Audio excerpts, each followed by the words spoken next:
And we are back once again with Inside Sports Fantasy Football. It's Gerald Glassford coming right back at you here from Inside Sports Fantasy Football, the Pop Culture Cosmos, and the Lakers Fast Break, welcoming you to another edition of the show. Cannot thank you enough for listening to us and getting a heads up for your fantasy team out there. Another great weekend of action in the NFL. And here with me to break it down once again, well, last week we were hoping he was going to come on the show, but he was so excited over the game last week in Green Bay. I could tell he just wanted to go ahead and focus on that, and that's the commitment he has to the NFL. But he's back this week talking some great stuff for you fantasy football team owners out there. It's Chris Lardieri from Inside Sports. Chris, glad to have you back on the program. Gerald, thanks for having me and for understanding. All kidding aside, I think I was more irate with the Packers play calling late in that game. But yes, I was trying to do my homework.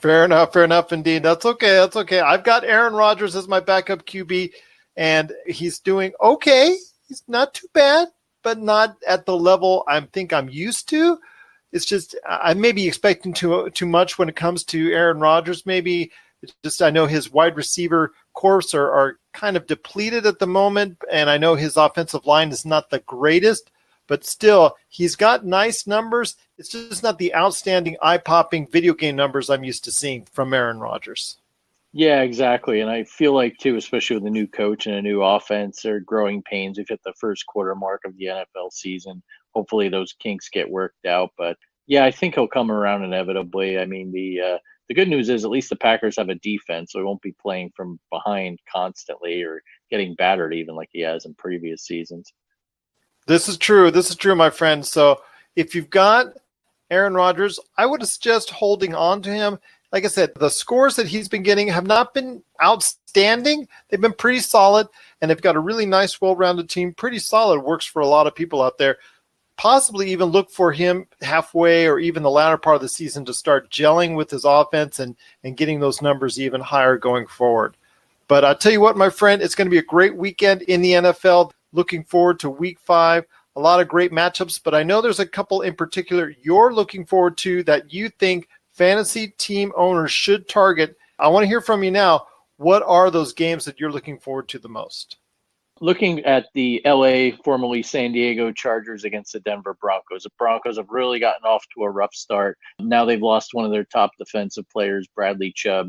This is a team that's reeling. They come into the city of Carson to face the Chargers in a glorified soccer stadium. And I think that bodes well. I think that's going to bode well for the Chargers offense, whether it be Austin Eckler, Keenan Allen, Mike Williams, you name it, even Phillip Rivers. I think this is a week where they could really put up some points against a team that had a once formidable defense, but it looks like now that's not the case. And my logic is this. Gardner Minshew, nothing against him. I think he's a great story coming off the bench for Nick Foles. But when he's driving the ball down the field in Denver against that defense, Phillip Rivers, a veteran, experienced quarterback with a lot more weapons, should be able to do the same. Well, I'd say this, my friend. It's one of the jokes that I had lined up for you on last week's program because I was noticing the ticket prices, and I noticed the Los Angeles Chargers and the LA Rams had the two games that had the lowest prices by far for sale out there. I thought it was kind of amusing, so I thought I'd point that out to you. I mean, you could have literally gone to both games for $25, literally gone to both games for $25 if you wanted to. So that was kind of funny. I just thought I'd point that out. It was right there for you. I was just like, he wasn't here for me to tell the joke. Oh, I'm so bummed. But I will say this.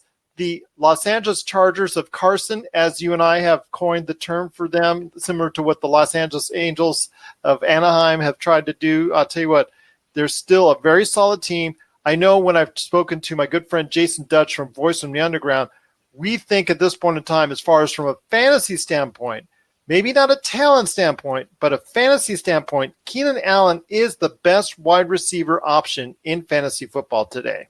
Yeah, I've got to say he's the most consistent. You look at a Julio Jones and he'll have some great weeks and like he did against the Eagles, and then he'll do nothing like he did this past weekend. To kind of not get into the weeds too much, the statistical term, he's got a much better standard deviation. He's more steady. I have him on one of my teams, and frankly, every week when I just peek through like the projections or the rankings, he's easily a top 3 wide receiver. But I've got to agree with you, and I think too, Rivers always manages to find a way to get the ball to him, kind of like Jared Goff has been this season with Cooper Kupp, although that game didn't end as well Thursday night. But I do feel that those two clearly have a rapport.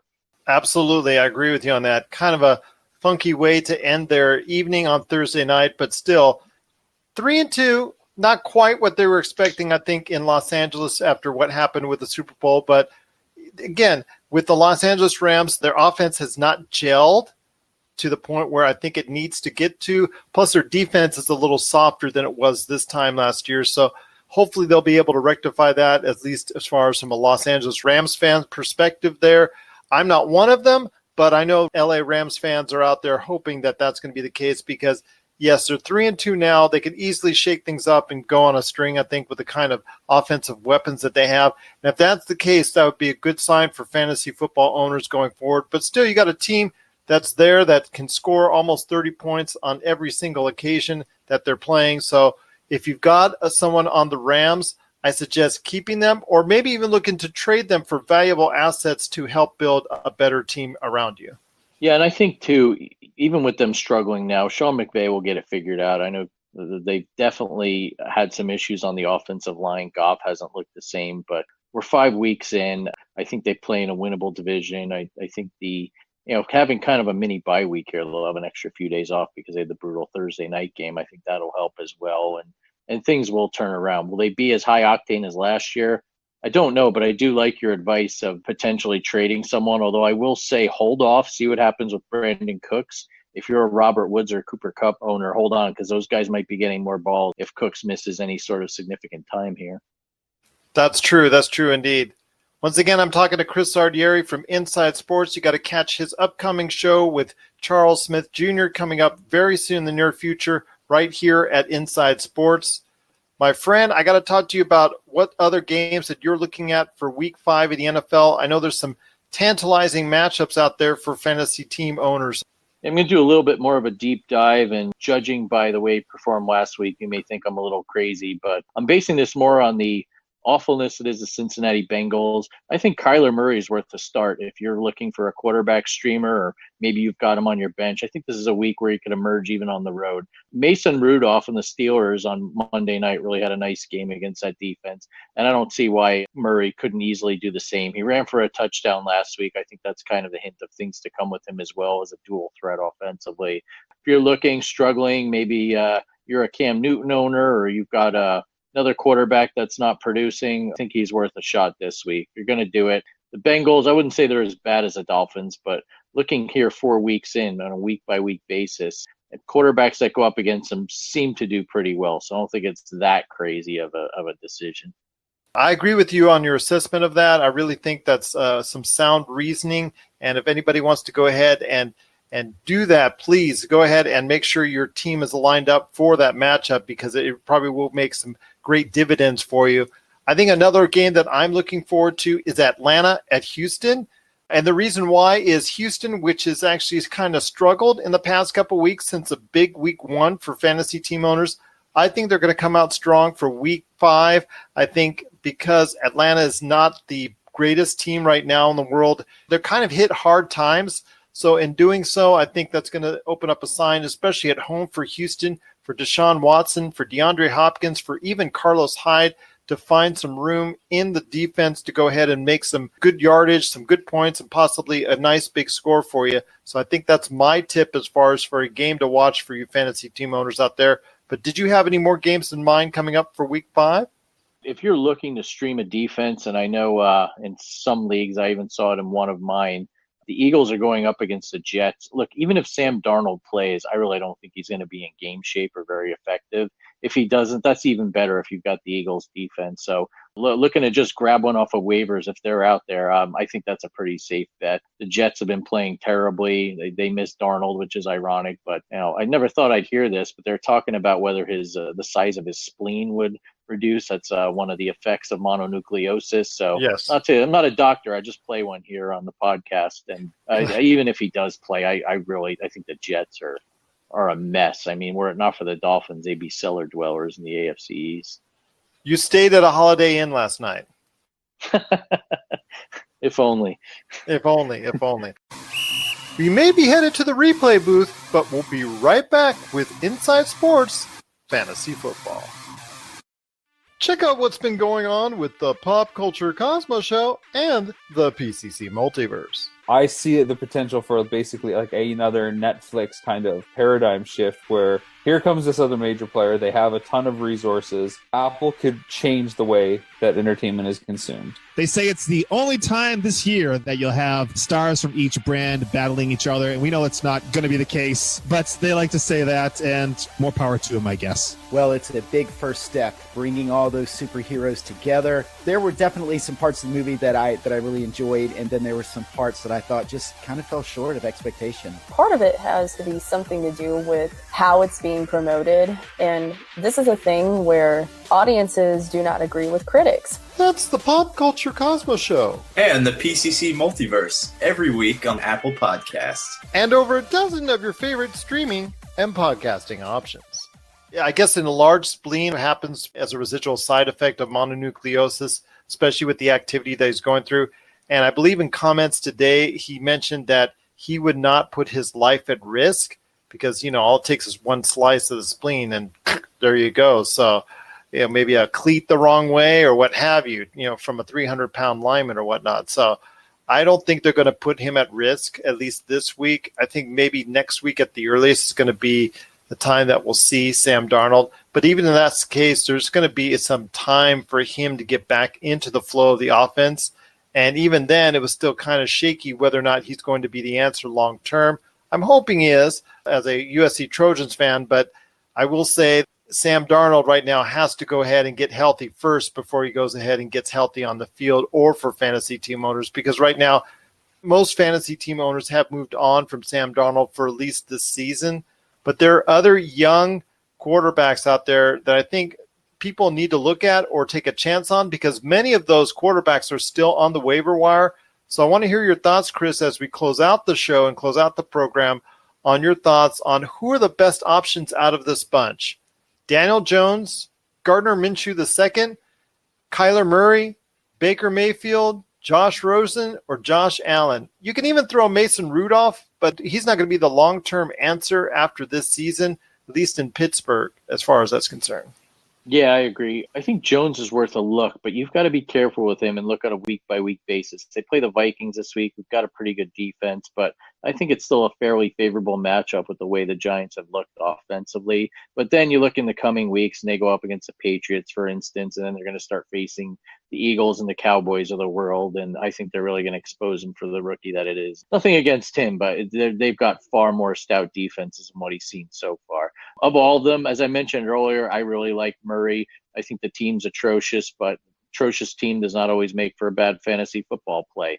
Deeper dive, I really like the way Minshew's played. And if you've got him out there on waivers in your league, I think you grab him. There's talk coming out of Jacksonville that even if Foles does come back healthy, that the poor guy may end up losing his job, that he's playing well, his teammates really like him, he's got a grasp of the offense, he's got kind of this chip on his shoulder. He bounced around a few schools in college, just kind of me against the world mentality, and I think it's paying off.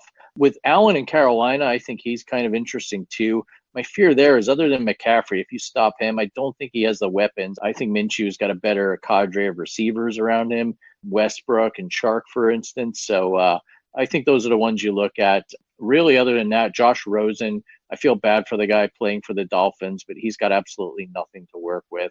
And like you said, I think Rudolph's intriguing if you're really struggling or on a bye week. But again, it would have to be against a team like the Bengals or someone with a really weak defense. So kind of in that order. I'm going to throw another name out there. I managed to find him on waivers, and it's a little trick now that we're heading into bye week season. Someone put Jimmy Garoppolo on waivers because he was on the bye last week, and I was able to snap him up early Wednesday morning. It's a guy like that, if someone doesn't have the roster space or do their homework with their bye weeks, you can pick someone up like that. Even a Jacoby Brissett we've talked about previously. Stash them on your bench, because the way quarterbacks are falling here in the first quarter of the year, you never know. You may need a Garoppolo in the second half of the season, and as we saw a few years ago, he can get hot. Actually, I like your assessment on Jimmy Garoppolo, because it can turn around right away for a player like him. I think if he gets on a hot streak, I think you can see another 2-3 game stretch where he becomes at or near the top of the quarterback rankings list.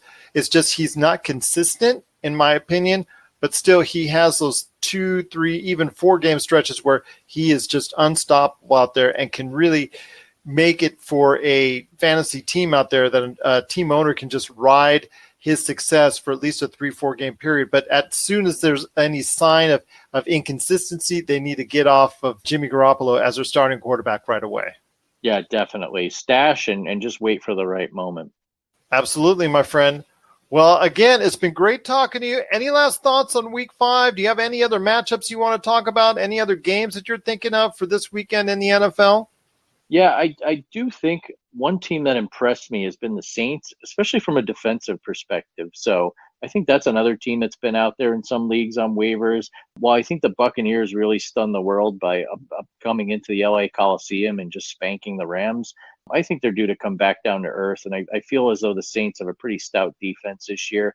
And then the Green Bay Dallas game, while I do think that makes for a compelling watch Sunday afternoon, I'm not sure if we're going to see the offensive output that we've seen in other matchups between these two teams. I feel like both teams' defenses are kind of, I don't want to say unheralded, but they're better than they've been in the past. So that's a kind of game where I feel like Green Bay's got some injuries and Aaron Jones really hasn't been able to establish the run at times this year, and Dallas has been pretty good about stopping it. You may want to lean back on some of those players where you think, should I have them in the lineup? Just a hunch here. I feel like it might be one of those lower scoring affairs, so don't expect a whole lot of offensive output from any players you have on either of those sides. Yeah, that sounds like something I would go along with as well, especially being here in Vegas. Probably would lay the under if it were something to go along like that right now. So, yeah, that said, watch it be another, 38-35 shootout or classic. Yeah. Always the opposite of what we say. So such is the life of sports and sports analyzing. So, but my friend, I know you've got some good stuff coming up with Charles Smith Jr. as far as Inside Sports. Can you give us an update before you head on out as far as what's going on with Inside Sports? Yeah, so we're about to dust it off and get the shows up and running. This show is going to be a lot more of the kind of week-by-week analysis, and then we're also going to give our picks. Charles loves the over-unders. I like to pick a dog every week.